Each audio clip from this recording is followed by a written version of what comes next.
ગુજરાતનો આવાજ।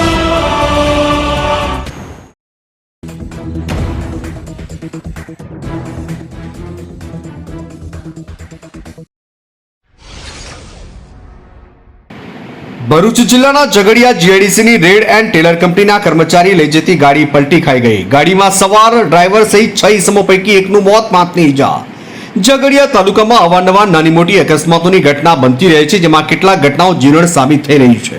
ઝઘડિયા જીઆઈડીસીના પ્લોટ નંબર 825માં Red and Taylor International Private Limited આવેલ છે। આજરોજ વહેલી સવારે કંપનીની એક અર્ટિગા ગાડી કંપનીના 5 જેટલા કર્મચારીઓને લઈ ઝઘડિયાના દારોલી ગામ તરફ જીઆઈડીસી દારોલી ચોકડી તરફ આવી રહી હતી। એ દરમિયાન દારોલી ચોકડીથી 1 કિલોમીટર પહેલા અર્ટિગા ગાડીના ચાલક દ્વારા પોતાનું વાહન બેફિકરાઈથી ચલાવી ગાડીને 2 થી વધુ પલટી મરાવી, જેને પગલે ગાડીમાં બેઠેલા ચાલક સહિતનો ગંભીર રીતે ઘવાયા। ગાડીમાં સવાર ડ્રાઈવર સહિતના 6 ઇસમો પૈકી અક્ષય કરમસિંહભાઈ વસાવા રહેઠાણ નેત્રંગ નાઓને ગંભીર ઇજાઓ પહોંચી, જેને પગલે ઘટના સ્થળે મોત થઈ ગયું।